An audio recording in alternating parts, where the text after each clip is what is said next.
الحمد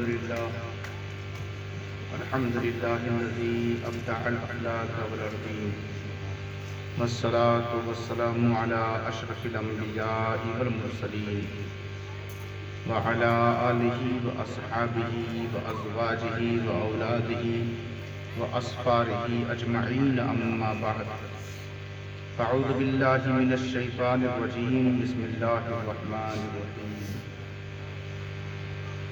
ولو شئنا لرفعناه بها ولكنه أخلد إلى الأرض واتبع هواه فمثله كمثل الكلب إن تحمل عليه يلهث أو تتركه يلهث ذلك مثل القوم الذين كذبوا بآياتنا فقصص القصص لعلهم يتفكرون سبحان الله. صدق الله العلي العظيم وبلغنا رسوله النبي الأمين المكين الكريم ونحن على ذلك لمن الشاهدين والشاكرين والحمد لله رب العالمين. إن الله وملائكته يصلون على النبي يا أيها الذين آمنوا صلوا عليه وسلموا تسليما. اللهم صل على سيدنا وشفيعنا ومولانا محمد صلاة وسلام عليك يا رسول الله صلى الله عليك دائما يا رسول الله صلى الله تعالى عليه وآله وسلم.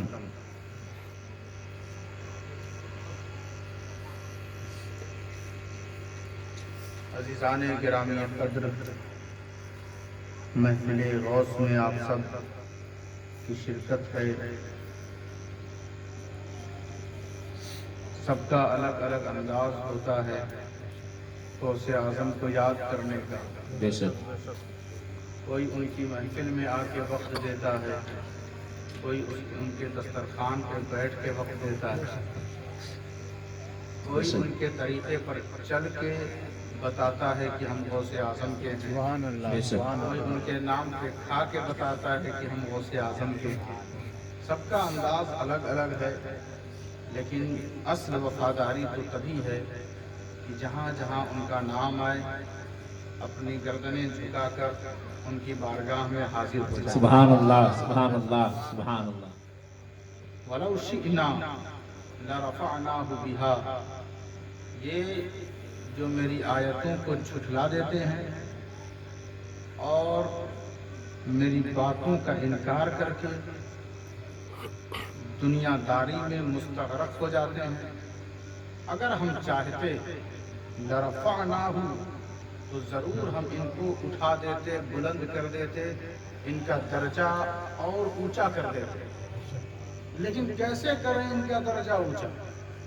بس کہتے ہیں یہ لوگ کہ دعا کریے اور کام اللہ رسول کا کرتے ہی نہیں. کہا وَلَوْ شِئْنَا لَرَفَعْنَاهُ بِهَا، اگر ہم چاہتے تو ضرور اپنی آیتوں کے ذریعے لوگوں کا درجہ بلند کر دیتے. اللہ قرآن میں فرما رہا ہے کہ آیتوں کے ذریعے ہم اگر چاہتے لوگ میری آیتوں کو مانتے تو ضرور ان کو ہم بلند کر دیتے. پروردگار ان کو بلندی تو کیوں نہیں دے رہا ہے؟ تو اس نے فرمایا اخلد الی الارض، اس لیے بلندی نہیں دے رہا ہوں کہ ان کا میلان، ان کا دل دنیا کی طرف ہے، ان کا دل زمین میں لگا ہوا ہے. یہ ہر چیز کو تو وقت دے دیتے ہیں اور اس کی جب بات آتی ہے تو کہتے ہیں وقت ہی نہیں ہے.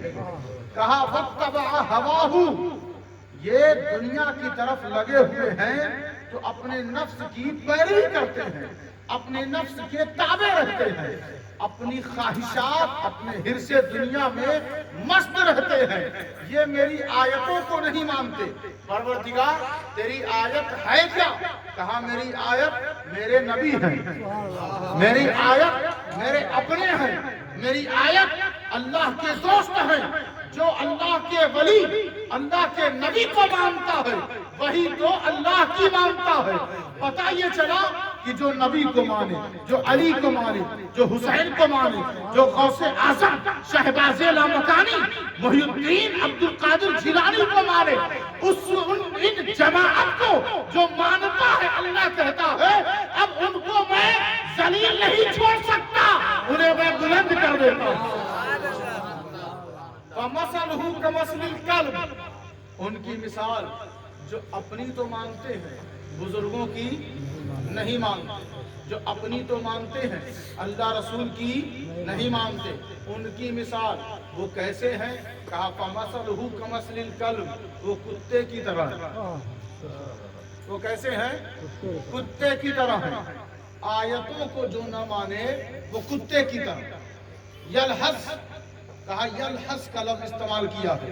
فَمَثَلُهُ كَمَثَلِ الْكَلْبِ إِن تَحْمِلْ عَلَيْهِ يَلْحَظ أَوْ تَتْرُكْهُ يَلْحَظ، کہا اسے مارو تو بھی زبان نکالتا ہے، نہ مارو چھوڑ دو تو بھی زبان نکالتا ہے۔ یہ زبان یہ بڑا ذلیل جانور ہے۔ اس ذلیل جانور سے ان کی مثال دی جو اپنی خواہشوں کے پیروی میں مست رہتے ہیں، جو جن کو ٹھنڈک ستاتی ہے نماز نہیں پڑھتے، جو موقع محل دیکھ کے نبی کے گستاخوں سے دوستی کر لیتے ہیں، نبی کے گستاخوں سے رشتہ کر لیتے ہیں، ان کے لیے کہتے ہیں کون دیکھ رہا ہے یہاں، چلو جو ہوگا دیکھا جائے گا۔ میلاد میں جا کے بیٹھ جائیں گے، لوگ ہم کو سمجھ جائیں گے کہ ہم سنی ہیں، لیکن ان کو کیا پتا کہ اللہ رسول دیکھ رہا ہے، اللہ بھی جانتا ہے رسول بھی جانتے ہیں۔ کہا ان کی مثال کتے کی طرح ہے کہ جب تم انہیں مارو گے تو بھی وہ زبان نکالیں گے، جب تم انہیں چھوڑ دو گے تو بھی وہ زبان نکالیں گے۔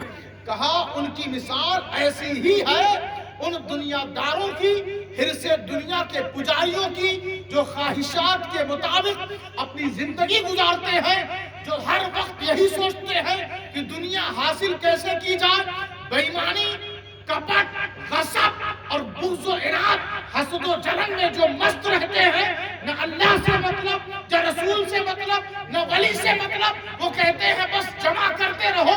اللہ نے کہا ان کی مثال کتے کی طرح ہے، وہ کبھی بھی میرے وفادار نہیں ہو سکتے۔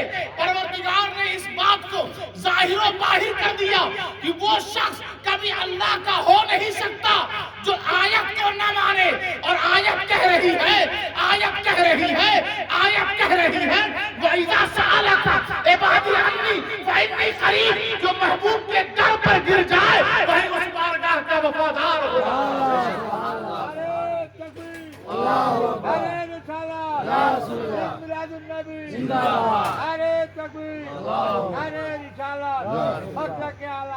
ذَلِكَ مَثَلُ الْقَوْمِ الَّذِينَ كَذَّبُوا بِآيَاتِنَا، یہ صاحب ان کی مثال وہی ہے جو جھٹلا دیتے ہیں، بِآيَاتِنَا، ہماری آیتوں کو جھٹلا دیتے ہیں۔